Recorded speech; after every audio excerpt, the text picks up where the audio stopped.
ওনার তো দেশে ফেরার তো কোনো অসুবিধা নেই। উনি যে কোনো সময় ইচ্ছা, উনি বাংলাদেশের নাগরিক, যে কোনো সময় ইচ্ছা উনি দেশে ফিরতে পারবেন।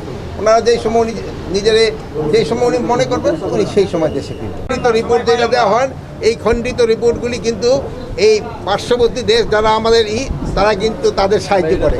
এরা ওই খণ্ডিত রিপোর্টের উপরে একটা মিথ্যা রিপোর্ট প্রচার করে।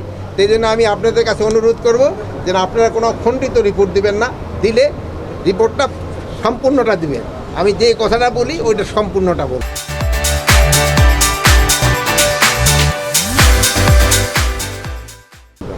না। তারপরেও আমাদের এটা যদি সবাই ব্যবহার করতে, এটা সচেতনামূলক ব্যবস্থা। সবাই এই কোভিডের জন্য একটু সচেতন হইতে হবে। সবাই এই যে একসাথে যে সময় একটু মাস্ক ব্যবহার করবে। এখন ওনার তো দেশে ফেরার তো কোনো অসুবিধা নেই। উনি যে কোনো সময় ইচ্ছা, উনি বাংলাদেশের নাগরিক, যে কোনো সময় ইচ্ছা উনি দেশে ফিরতে পারবেন।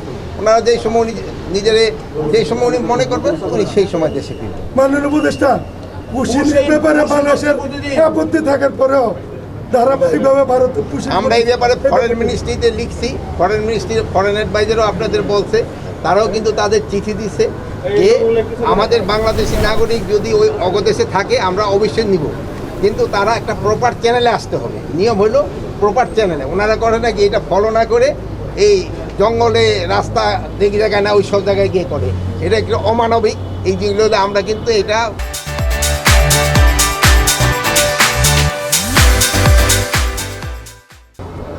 শুধু আমাদের না, আমাদের যে অ্যাম্বাসেডার আছে, হাই কমিশনার আছে দিল্লি, তাকেও এটা বলা হয়েছে এবং ফরেন অ্যাডভাইজার এই ব্যাপারে আপনাকে কিন্তু ব্রিফও করছে। জন্য আপনি জানেন যে আমাকে যেই সব ইগুলি আছে তাদের সবার ক্ষেত্রে একটু টেস্ট করা হচ্ছে। যেমন আমরা কিন্তু এখন এয়ারপোর্ট, তারপরে ল্যান্ডপোর্ট, এইগুলির ক্ষেত্রে কিন্তু একটু সচেতনতা বৃদ্ধি করার জন্য বলা হয়েছে। এই জন্য আগে কিন্তু নিজেকে আপনাকে সচেতন হইতে হবে। আপনারা তাও সম্বন্ধে জিজ্ঞেস করতেছেন, কিন্তু আপনারা কেউই নিজেরা মাস্ক করেন নেই। অন্যরা বলতেছেন, আপনারা নিজেরা বলবেন, অন্যরা বলবেন।